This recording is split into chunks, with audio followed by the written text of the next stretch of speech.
Good morning, class. Now we are going to study about qualities of a good teacher.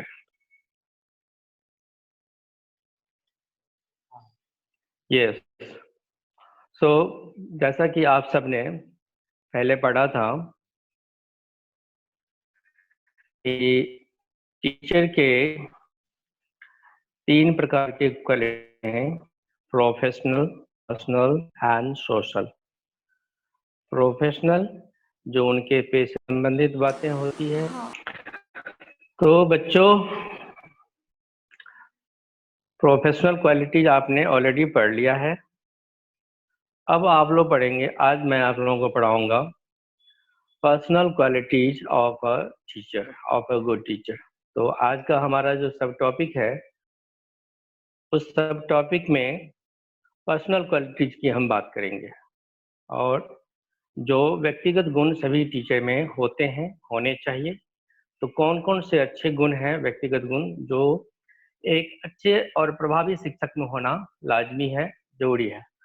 तो बच्चों, सबसे पहले personality of self, यानी कि शिक्षक के खुद का व्यक्तित्व बहुत ही शानदार और प्रभावी होना चाहिए। आप सभी लोगों ने साइकोलॉजी में, एजुकेशनल साइकोलॉजी में ये पढ़ा होगा कि व्यक्तित्व जो होता है आंतरिक और बाहरी दोनों होते हैं। तो यहाँ पे शिक्षक का व्यक्तित्व, बाहरी व्यक्तित्व, जिसमें उनका हो गया बोलना, पढ़ना, दूसरा जो आंतरिक है, जो उनका इमोशनल इंटेलिजेंस होता है, भावनात्मक बुद्धि वगैरह। तो दोनों ही तरह की बातें जो व्यक्तित्व में होने चाहिए, और वो सारी बातें अगर शिक्षक के अंदर मौजूद है और अच्छा है, प्रभावशाली है, शानदार है, तो वह शिक्षक बच्चों के ऊपर बहुत अधिक प्रभाव, बहुत ही अच्छी बनी है। टाइपिंग मिस्टेक है, गुड हेल्थ, वहां पे 2 होगा। अच्छा स्वास्थ्य, गुड हेल्थ। एक शिक्षक के व्यक्तिगत गुण में यह चीज बहुत जरूरी होता है कि वो कितने स्वस्थ हैं, उनका हेल्थ कितना अच्छा है। क्योंकि आप सब जानते हैं कि एक अच्छे स्वस्थ शरीर में ही एक अच्छा मन जो है निवास करता है। और अगर यदि उनका हेल्थ अच्छा है, आपका हेल्थ अच्छा है, आप एक अच्छे हेल्थ वाले टीचर हैं, तो आपके पास कितना भी वर्कलोड होता है, कितना भी काम होता है, तो आप थकते नहीं हैं और बड़े ही एनर्जेटिक वे में, बड़े ही जोश से उन सारे कामों को पूरा करते हैं जो भी आपके सामने किया जाता है काम करने को। पढ़ाने के अलावा भी बहुत सारे काम करने होते हैं टीचर को, जो आप सब लोग जानते हैं। तीसरा पॉइंट है सेल्फ कॉन्फिडेंस। सेल्फ कॉन्फिडेंस यानी कि आत्मविश्वास। शिक्षकों का आत्मविश्वास उनके शिक्षण कार्य में प्रभावशीलता लाती है और उनके द्वारा पढ़ाए गए विषय वस्तु बच्चों के लिए समझने में आसान हो जाती है।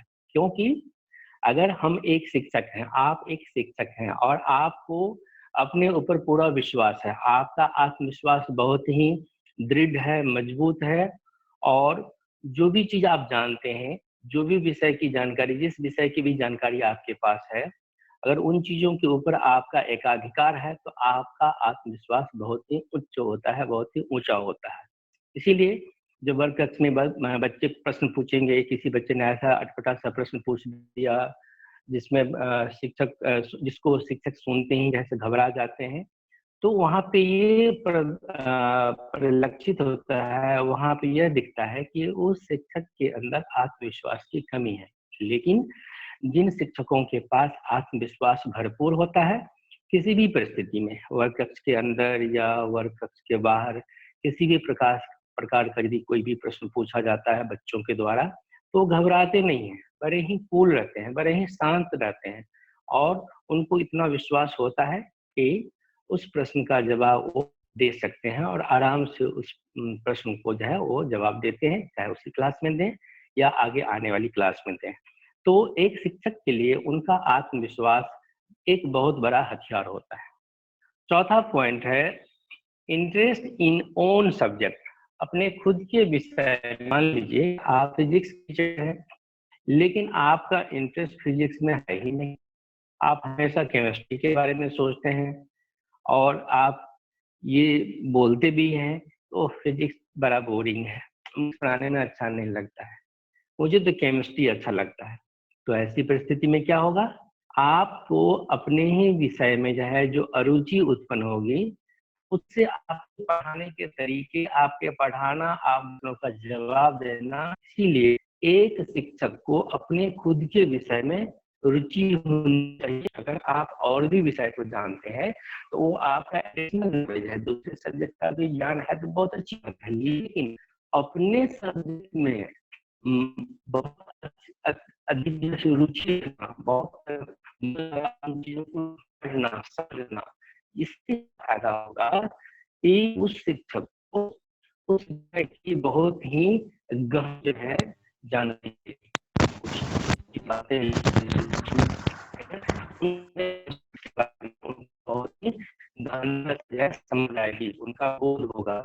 और होगा कि जब वो पढ़ाएंगे वर्ग के अंदर क्लास में बच्चों को, तो बच्चों को ये लग जाएगा कि ये वाले जो सर पढ़ा रहे हैं उनको बहुत चीज है, नॉलेज है और बहुत अच्छे ढंग से पढ़ा रहे हैं। क्यों अच्छे ढंग से पढ़ा रहे हैं?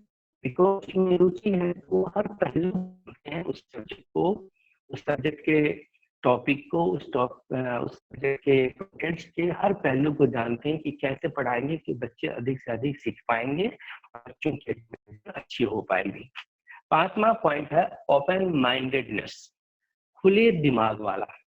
एक अच्छे शिक्षक का व्यक्तिगत गुण ये हो सकता है कि उनका दिमाग खुला हुआ हो। खुला हुआ हो कहने का मतलब उनके ऊपर किसी खास प्रकार के विचार का बंदिश ना हो, दबाव ना हो। यानी आप ये कह सकते हैं कि उनके दिमाग में अंधविश्वास या किसी खास तरह का बायसनेस या किसी खास तरह की सोच उनको बांध के रखती है, उनकी सोचने विचारने की क्षमता को संकुचित कर देती है, सीमित कर देती है, वो नहीं होना चाहिए।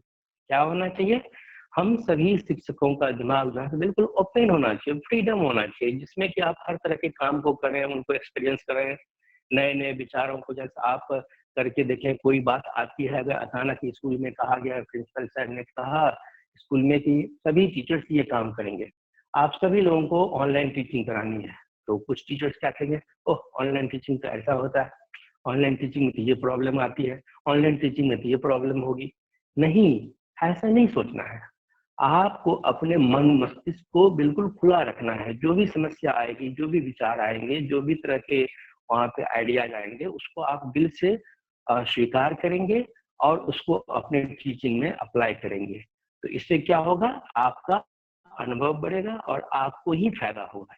यानी एक शिक्षक के व्यक्तिगत गुण में उनका खुले विचार का होना बहुत ही अच्छा माना जाता है, बहुत ही प्रभावी गुण है।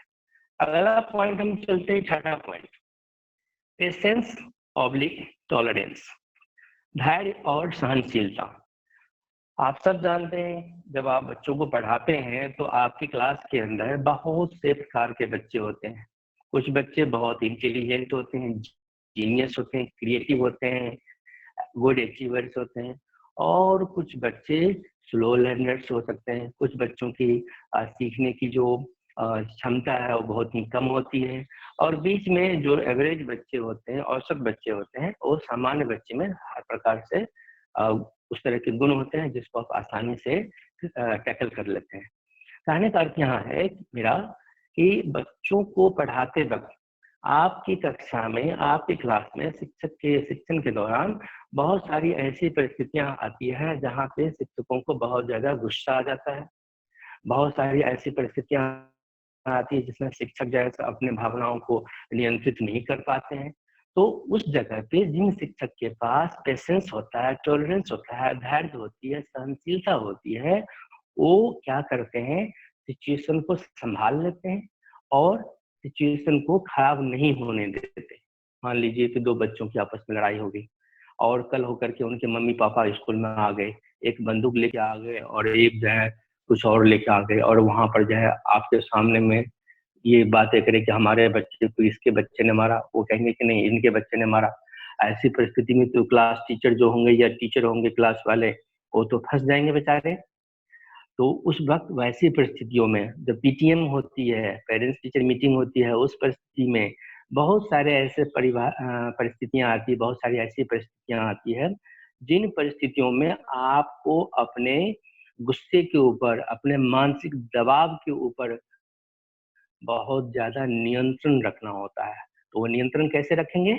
जब आपके अंदर धैर्य होगा, सहनशीलता होगी, और यदि ये गुण आपके अंदर है, तो आपको एक शिक्षक के रूप में बहुत ही ज़्यादा फ़ायदा होगा, क्योंकि सहनशीलता होने से, धैर्य होने से शिक्षक जो है छात्रों के साथ जुड़ते हैं। किसी बच्चे ने कोई बदतमीज़ी कर दी क्लास में, तो उस वक़्त कोई टीचर ऐसा होगा कि बच्चों को डाँटना-पीटना शुरू कर देंगे। पीट तो आप सकते नहीं, डाँटना शुरू कर देंगे, पूरे क्लास की पढ़ाई खराब हो जाएगी।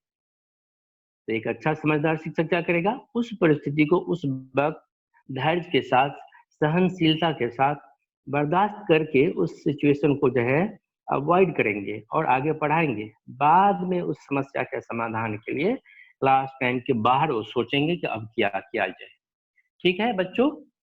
तो पेशेंस और टॉलरेंस, धैर्य और सहनशीलता हमारा एक बहुत ही व्यक्तिगत गुण होता है। जिन शिक्षकों में ये गुण होते हैं, वो बहुत ही ज़्यादा शांत रहते हैं, उनको बिना मतलब का टेंशन नहीं आता है दिमाग में, और वो अपने काम को करने में ज़्यादा इम्पोर्टेंस देते हैं। अगला 7वां पॉइंट है रिसोर्सफुलनेस, उपाय कुशलता।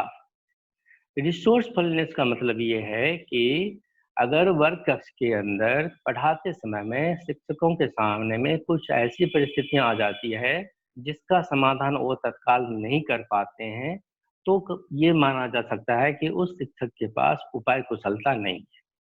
लेकिन कुछ ऐसे शिक्षक होते हैं, जब क्लास में बच्चे किसी भी प्रकार का कोई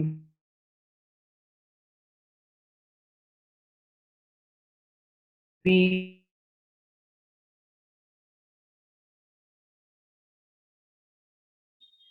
आपके स्कूल में होते हैं, उन संसाधनों की सहायता से वो अधिक से अधिक जो है प्रभावी ढंग से पढ़ाने में, कहने का मतलब कि आपके पास जितने अधिक से अधिक प्रभावशीलता लाना, अच्छे से अच्छे ढंग से पढ़ाना और बच्चों के प्रश्नों को जवाब देने की क्षमता का होना, this is a very good personal character of a good teacher, उपाय कुशलता।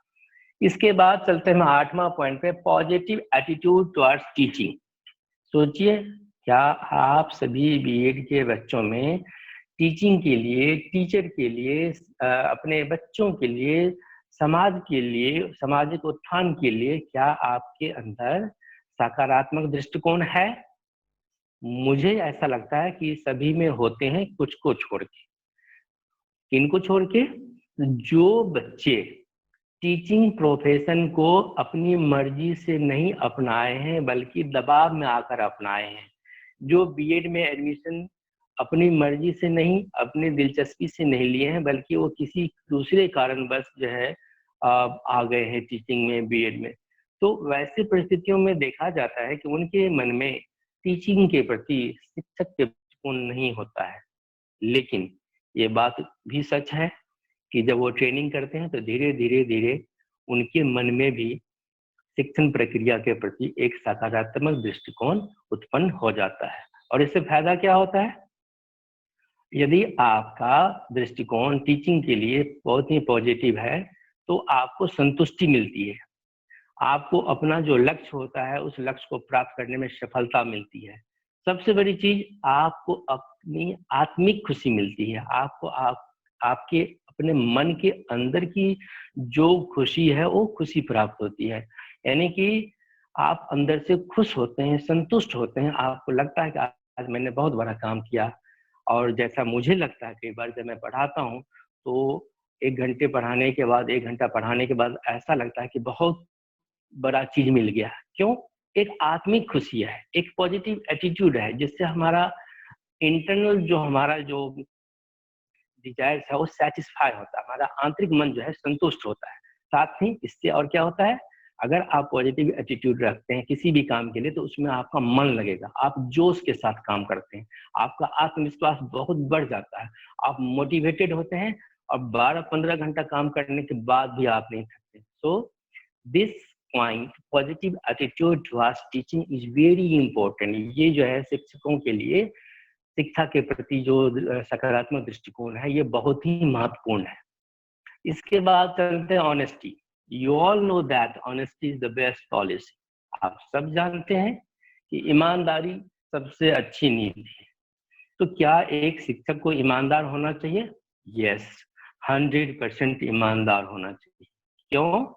ईमानदारी से सबसे बड़ा फायदा ये मिलता है कि आपको समाज में बच्चों के माता पिता सभी लोग आपको इज्जत देते हैं, आपका सम्मान करते हैं, और इससे क्या होता है कि आपको अपने जीवन में सफलता मिलती है। साथ ही ईमानदारी यदि आपके अंदर है, हर काम में ईमानदारी है, बात में ईमानदारी है, अपने कार्यों में ईमानदारी है, आपके सोचने में ईमानदारी है, तो क्या होता है, उस शिक्षक का जो मोरल कैरेक्टर होता है, जो नैतिक मूल्य होता है, जो उनका नैतिक आचरण होता है, वो बहुत ही उच्च दर्जे का होता है और वो अपने आप को बहुत ही अच्छा फील करते हैं। उनको अंदर जो है एक अच्छी पॉजिटिव सोच उत्पन्न होती है कि मैं बहुत ही अच्छा कर सकता हूँ, मैं बहुत अच्छा हूँ और भी अच्छा करूँगा, समाज के लिए अच्छा करूँगा। तो ऑनेस्टी के बाद हम चलते हैं 10वां पॉइंट पे, सेल्फ मोटिवेटेड, स्वप्रेरित। स्वप्रेरित का मतलब ये हुआ कि एक शिक्षक जो अपने शिक्षण की प्रक्रिया को, अपने पढ़ाने की प्रक्रिया को, अपने शिक्षण कला को खुद ही बहुत अच्छा करने की कोशिश करते हैं। वो खुद ही इस बात को जांचते हैं कि मेरी पढ़ाई में क्या कमजोरियां हैं, मैं कैसे और भी अच्छा पढ़ा सकता हूँ, मैं कैसे अपने क्लास के बच्चों की उपलब्धि को और अच्छा बना सकता हूँ। ये जो चीजें होती है उसके मन के अंदर से आती है। सेल्फ मोटिवेटेड, जो शिक्षक सेल्फ मोटिवेटेड होते हैं, खुद से प्रेरित होते हैं, उनको किसी बाहर से किसी के कहने के या किसी के दबाव की जरूरत नहीं पड़ती है। वो हमेशा क्लास में पढ़ाने में कुछ नया करते हैं, कुछ अच्छा करते हैं और उनको इससे फायदा क्या होता है, it gives vision to teacher to excel in his life. और वो शिक्षक में ही, शिक्षण में ही, शिक्षा की प्रक्रिया में ही, आज स्कूल में पढ़ा रहे हैं, कल वो जो है और अच्छा करते हैं तो किसी और में हायर एजुकेशन ले सकते हैं, कॉलेज में जा सकते हैं, यूनिवर्सिटी में जा सकते हैं, या स्कूल में ही अगर पढ़ाते हैं तो मान लीजिए पहले उनको डिस्ट्रिक्ट लेवल पे डीएम साहब उनको पुरस्कार देते हैं बहुत अच्छा पढ़ाने के लिए, फिर उनके अंदर और मोटिवेशन ऊंचा हो जाता है, उनका प्रेरण स्वप्रेरण जो है और अच्छा हो जाता है, फिर उनको चीफ मिनिस्टर देते हैं पुरस्कार।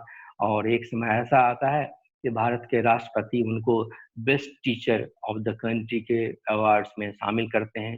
तो कहने का मेरा अर्थ है, मेरा मतलब है कि स्वप्रेरित होना एक बहुत बड़ा गुण है। जिन शिक्षकों में ये सेल्फ मोटिवेशन अच्छी होती है वो देखेंगे पूरे स्कूल में सबसे पॉपुलर होते हैं, सभी लोग उनकी इज्जत करते हैं और उनके सफलता उनके कदम चूमती हैं। तो ये सेल्फ मोटिवेशन होना, खुद से अच्छा करते रहने की जो है एक तमन्ना रखना और करते जाना, ये बहुत बड़ी चीज है एक व्यक्तिगत गुण के रूप में एक शिक्षक के लिए। Now coming to the point 11th, well organised, सुव्यवस्थित।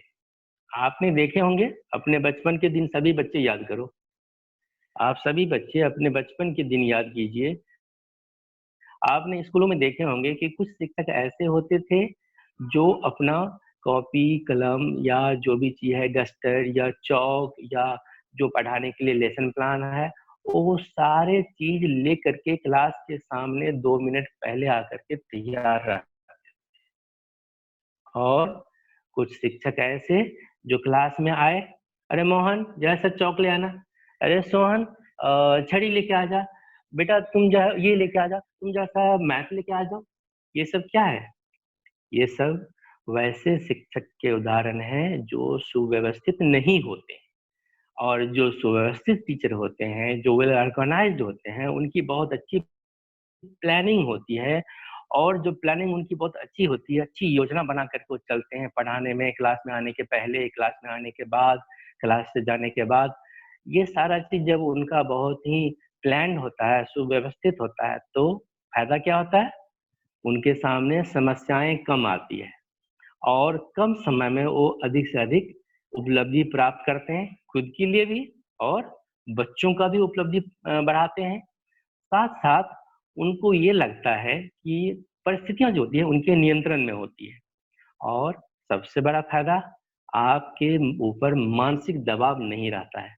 अब मान लीजिए कि आप अपने टीचर के रूम से, स्टाफ रूम से जाएंगे पढ़ाने के लिए, चौथी मंजिल पे क्लास है, वहाँ पढ़ाएंगे, वहाँ कोई चीज़ भूल जाएंगे तो यहाँ से फिर आप बच्चों को भेजेंगे या दौड़ के जाएंगे, या अगर वो चीज़ आप नहीं ले जा पाएंगे तो आपके पढ़ाने की प्रक्रिया उतनी ज़्यादा प्रभावी नहीं हो पाएगी।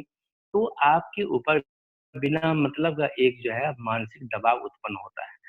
तो कहने का अर्थ है कि जो शिक्षक वेल ऑर्गेनाइज्ड होते हैं, उनका सारा काम बहुत ही योजनाबद्ध तरीके से होता है, उनके सामने समस्याएँ बहुत ही कम आती है, उनका समय बचता है और उनको और वे परिस्थितियों के ऊपर नियंत्रण रखने में कामयाब होते हैं, जिससे उनके ऊपर मानसिक दबाव न के बराबर होता है।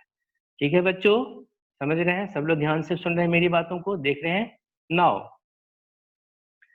केयरिंग फॉर लर्नर, शिक्षार्थियों की देखभाल। आप सभी शिक्षक जब आप पढ़ाते हैं या आप लोग पढ़ाएंगे, या आपने देखा होगा अपने जीवन में कि कुछ ऐसे शिक्षक होते हैं, 12वां पॉइंट मैं बता रहा हूँ, वो बच्चों के पढ़ाने की प्रक्रिया को लेकर, बच्चों के सीखने को लेकर के बहुत ही ज़्यादा चिंतित रहते हैं, बहुत ज़्यादा सोचते हैं। क्यों?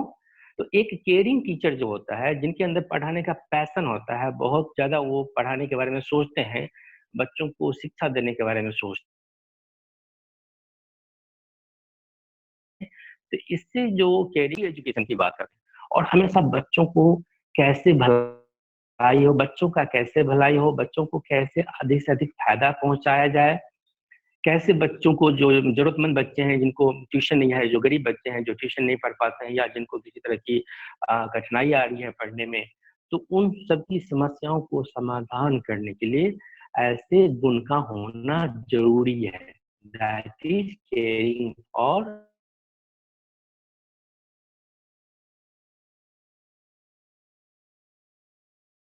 कि शिक्षार्थियों की ना एक शिक्षक के अंदर उनका एक अपना व्यक्तिगत गुण है, जो सबों में होना चाहिए।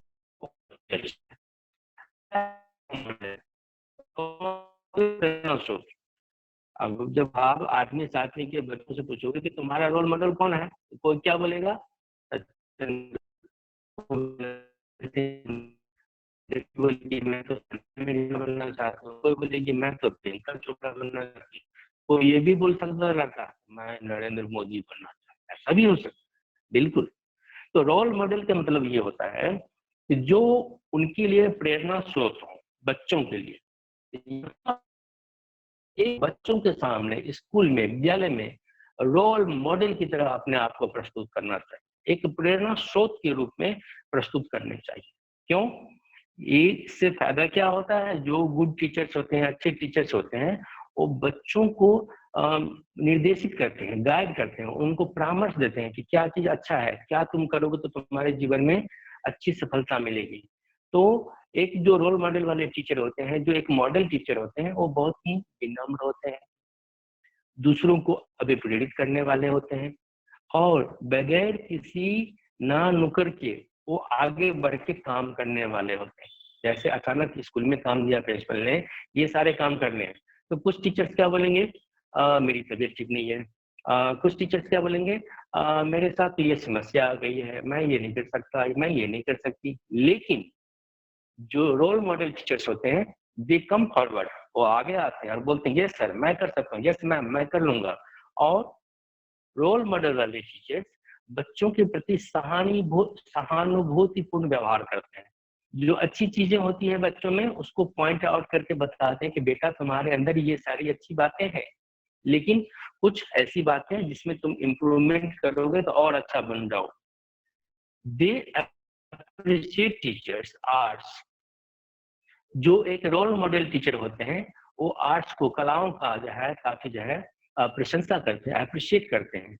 और अगर वे किसी तरह का वादा करते हैं, किसी तरह का प्रॉमिस करते हैं बच्चों के सामने या बच्चों से कि बच्चों हम आपको ये चीज ऐसे पढ़ाएंगे, हम आपको ये चीज दिखाएंगे, लैब में ले जाएंगे, तो वे अपने वादा को पूरा करते हैं। That is the good quality, these are the characteristics of a role model teacher. एक प्रेरणा स्रोत शिक्षक के ये सारे गुण हैं जो व्यक्तिगत गुण है लेकिन होने चाहिए सबों के अंदर। 14वां पॉइंट है इम्पार्शियल, निष्पक्ष। एक शिक्षक को हमेशा निष्पक्ष होना चाहिए। जाति धर्म के आधार पर, रंग रूप के आधार पर, अमीरी गरीबी के आधार पर कभी भी कोई भेदभाव नहीं करना चाहिए। क्यों? क्लास के अंदर जो शिक्षक होते हैं वो सबके वहां पे जो है बॉस होते हैं, मैनेजर होते हैं, सब कुछ होते हैं। इसीलिए एक शिक्षक को भी पक्षपात नहीं करनी चाहिए। 15वां पॉइंट है सेंस ऑफ ह्यूमर। कभी कभी शिक्षक पढ़ाते रहते हैं, बच्चे पढ़ते रहते हैं, शिक्षक पढ़ाते हैं और वो बचा जाता है, लेकिन बच्चे उसमें उनकी रुचि कम होने लगती है, वो थक जाते हैं, मानसिक रूप से थकने लगते हैं। तो ऐसे सेंस ऑफ ह्यूमर आपने देखे होंगे, कई शिक्षकों का ये गुण होता है कि पढ़ाते पढ़ाते बीच में वो बच्चों को सोए रहते हैं, वो भी देख जाते हैं, भी जो है सुनता है कि अरे सब बच्चे हंस रहे हैं, सबकी हंसी सुनकर के वो भी क्लास में अलर्ट हो जाता है। इससे फायदा क्या होता है? बच्चे अपने आप को सहज महसूस करते हैं, दे फील मोर कंफर्टेबल, और जब वो कंफर्टेबल फील करते हैं तो उनका ब्रेन जो होता है, उनका जो मस्तिष्क होता है, फिर तरोताजा हो जाता है और फिर से वो सीखने की प्रक्रिया में संलग्न हो जाते हैं। तो सेंस ऑफ ह्यूमर होने से थोड़ा ये फायदा होता है कि बच्चे कभी कभी जब बोझिल होते हैं तो उनको फ्रेश करने के लिए, उनके मानसिक दशा को ज्यादा उद्वेलित करने के लिए कभी कभी बच्चों को छोटी मोटी बातों से हंसाने भी चाहिए, और कुछ शिक्षकों में ये सारे गुण जो है ये गुण भी होते हैं। पंक्चुअल, आप सभी लोग याद करो, प्रेयर का टाइम होता है 10-15 और आप लोग आते हो 10, 30, 35, 40। जब आप टीचर बन जाएंगे और जब आप जो होने से पंक्चुअल मिलती है, समाज में लोग आपको स्वीकारते हैं, और सबसे बड़ी चीज makes a reliable teacher before others, और बच्चों के सामने, दुनिया के सामने एक आप विश्वसनीय शिक्षक के रूप में स्थापित हो जाते हैं। दैट्स व्हाई पंक्चुअलिटी, पंक्चुअल होना, स्मैनिस्ट होना शिक्षक का व्यक्तिगत गुण है, लेकिन ये है बहुत ही काम की चीज। अगला पॉइंट है 17वां पॉइंट, रेस्पेक्टफुल टू अदर्स, दूसरों को सम्मान देने वाला। अगर आप दूसरों को सम्मान देंगे तो दूसरे भी आपको सम्मान देंगे। अगर आप दूसरे का अपमान करेंगे तो आज नहीं कल किसी न किसी रूप में वो आपके सामने अपमान के रूप में ही वापस आएगा। इसीलिए एक शिक्षक को हमेशा दूसरों का इज्जत करना चाहिए, दूसरों को सम्मान देने चाहिए। इससे जो है उनको भी सम्मान मिलता है, क्योंकि ये वैस वर्षा प्रोसेस होती है। 18वां पॉइंट है dedication for profession. Dedication for profession मतलब पेशे के लिए समर्पित होना, समर्पण होना। आप टीचिंग कर रहे हैं लेकिन आप टीचिंग नहीं करके किसी और काम को कर रहे हैं, तो वो समर्पण नहीं है। समर्पण जब अच्छी होगी, समर्पण पूरे मन से होगा, पूरे दिल से होगा, तो आपके पढ़ाने का अंदाज, आपके पढ़ाने की प्रक्रिया, बच्चों को समझाने की प्रक्रिया बहुत ही अच्छी होगी, प्रभावी होगी। और डेडिकेशन नहीं है, गलती से आप टीचर बन गए हैं, कोई टीचर गलती से टीचिंग में आ गए हैं लेकिन उनका मन था बिजनेस करने का, तो उनका मन जो है उसमें अपने प्रोफेशन में नहीं लगेगा, वो मजबूरी में खींचते रहेंगे, नौकरी करते रहेंगे। इसीलिए जिसका पेशे में समर्पण होता है, उनकी शिक्षण, उनका एक शिक्षक के रूप में जो प्रभाव होता है बहुत ही अच्छा होता है। 19वां पॉइंट है क्रिएटिव। क्रिएटिव होने का मतलब ये है कि कुछ नया, कुछ नए ढंग से पढ़ाना, कुछ नया करके दिखाना। और ये क्रिएटिविटी अगर टीचर के अंदर है तो उस क्लास में मान लीजिए कि 40 बच्चे हैं, तो उन 40 के 40 बच्चों के मन में ये बात जरूर आएगी, थोड़ी ही देर के लिए आए, कि मैं भी अपने सर जैसा बनूं, मैं भी अपने मैडम की तरह बढ़िया सा मैप बनाऊं, एक बार में इंडिया का मैप बना दूं, मैं भी बोर्ड पर बड़ा अच्छा सा ड्राइंग एक ही बार में बना दूं, मैं भी मैम की तरह जो है, सर की तरह इस तरह से बढ़िया लेसन को प्रेजेंट करूं, प्रेजेंटेशन और भी अच्छा कर सकूं, मैम की तरह, सर की तरह मैं भी जैसे कुछ जो है ऐसा कर रहा हूँ जिससे कि लोग जो है मेरी कॉपी को, मेरे प्रोजेक्ट फाइल को देखे और कहे कि वाह तुमने तो बहुत अच्छा बनाया। कहने का मतलब कि एक क्रिएटिव टीचर पूरे वर्ग को क्रिएटिविटी के लिए इंस्पायर करता है। तो रचनात्मकता शिक्षकों में होनी चाहिए, और इस क्रिएटिविटी को, एक्चुअली ये क्रिएटिविटी तो जन्मजात गुण होता है, लेकिन इसको ट्रेनिंग से सीखा जा सकता है, बढ़ाया जा सकता है। इसके बाद 20वां पॉइंट है बच्चों फ्लेक्सिबल होना। एक फ्लेक्सिबल टीचर जो होते हैं किसी भी परिस्थिति में सिचुएशन के हिसाब से, सिचुएशन की परिस्थितियों की आवश्यकताओं के अनुकूल अपने पढ़ाने लिखाने के प्रक्रिया में बदलाव ला, उसमें वो एडजस्ट कर सकते हैं, उसमें वो परिवर्तन भी कर सकते हैं, चेंज भी कर सकते हैं। मान लीजिए कि आज आप लेसन प्लान तैयार कर रहे हैं, कल पढ़ाएंगे 40 बच्चों को दिमाग में रखकर। जब कल आप क्लास में गए तो वहां 2 बच्चे थे, बारिश हो गई, बहुत तेज बारिश हो गई, बच्चे आए नहीं। तो उस जगह पे परिस्थिति के हिसाब से टीचर क्या करेंगे, अपने टीचिंग का जो उनका प्लानिंग, उस प्लानिंग में वो क्या करेंगे, थोड़ा बहुत अल्टर कर देंगे, चेंज कर देंगे, कुछ परिवर्तन लाएंगे, जिससे कि उनकी जो है, जो वहां पर परिस्थिति के हिसाब से जो उनको काम करना है उस हिसाब से उसको पूरा कर सके, परिस्थिति की आवश्यकताओं को वो पूरा कर पाएंगे। तो एक टीचर को फ्लेक्सिबल होना चाहिए, केवल पढ़ाने लिखाने के लिए ही नहीं, स्कूल के अंदर, विद्यालय के अंदर जो प्रशासन है विद्यालय का, उस प्रशासन के अंतर्गत अगर कोई काम दिया जाता है तो उसको एक्सेप्ट करना चाहिए। अगर किसी परिस्थिति में आपको किसी चीज के लिए आपको नहीं जोड़ा जाता है, आपको नहीं लिया जाता है, तो रिएक्ट नहीं करना चाहिए, फ्लेक्सिबल होना चाहिए, कभी 2 कदम आगे 4 कदम पीछे भी होना चाहिए। एम्पैथी टुवर्ड्स अदर्स, दूसरों के लिए सहानुभूति एक अच्छे शिक्षक के व्यक्तिगत गुण है कि वो इंसान के, खास करके बच्चों को पढ़ाते वक्त उनके सकारात्मक और नकारात्मक दोनों प्रकार की भावनाओं को समझ करके सहानुभूति रखिए। अगर कोई बच्चा बार बार डेस्क के ऊपर सो जाता है, टीचर डांटते हैं, ऐ सचिन, ऐ प्रिंस, सीधे बैठो, डेस्क के ऊपर क्यों ऐसे करे हुए हो। तो शिक्षक को समझना चाहिए कि हो सकता है कि बच्चा का तबीयत सही नहीं है, उस बच्चे के अंदर कोई समस्या है, कोई नेगेटिव इमोशन है।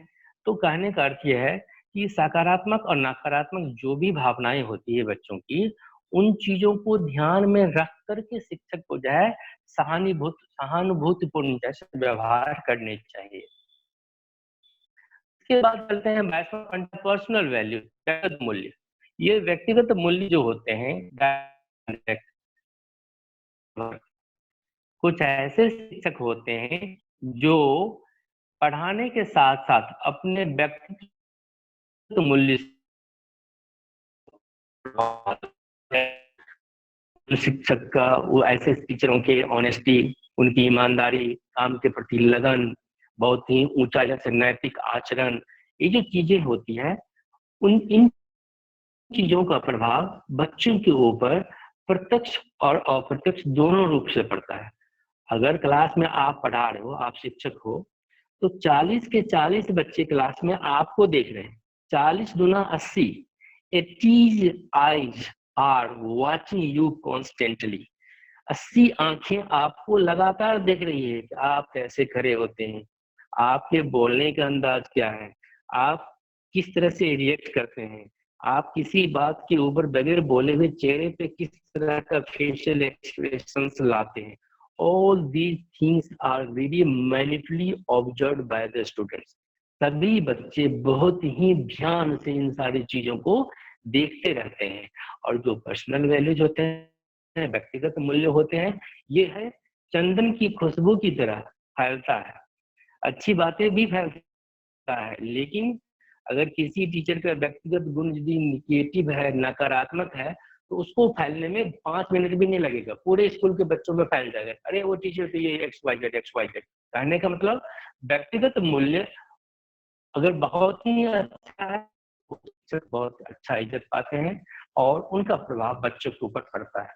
तीसरा पॉइंट है इंस्पायर लर्नर्स, बच्चों को, शिक्षार्थियों को प्रेरित करने वाला, हमेशा इंस्पायर करते हैं। बेटा तुम डॉक्टर बनो, तुम इंजीनियर बनो, तुम आर्टिस्ट बनो, तुम नेता बनो, तुम्हारे अंदर ये गुण है। सर ये चीज तो मैं नहीं कर पाऊंगा, मैं तो बहुत गरीब हूँ। बेटा तुम कर सकते हो, तुम मेहनत करो, हम लोग सहायता करेंगे। पटना में IT की कोचिंग कराते हैं ना प्रोफेसर, उनसे हम सिफारिश करेंगे, तुम वहाँ एंट्रेंस देना। हमेशा इंस्पायर करते हैं, और अच्छा करो, तुम और भी अच्छा कर सकते हो, बेटा तुम और भी अच्छा कर सकते हो। तो बच्चों को इंस्पायर करना बहुत ही बहुत ही प्रभावी और बहुत ही महत्वपूर्ण जैसे व्यक्तिगत गुण है। बहुत कम टीचर होते हैं जो बच्चों को इंस्पायर करने के लिए बोर होते हैं। चलो छोड़ो, बच्चे को जो बनना होगा बनना होगा। लेकिन नहीं, जो बहुत अच्छा शिक्षक होता है, जो बहुत अच्छे शिक्षक होते हैं जिनके अंदर व्यक्तिगत गुण बहुत अच्छी होती है, वो हमेशा चाहते हैं कि उनके बच्चे उनसे भी बहुत आगे बढ़े। उनके बच्चे जीवन में कुछ ऐसा करे कि पूरे स्कूल का, टीचर का, समाज का, देश का नाम जो है फैल जाए अच्छे कामों के लिए। Now I am coming to the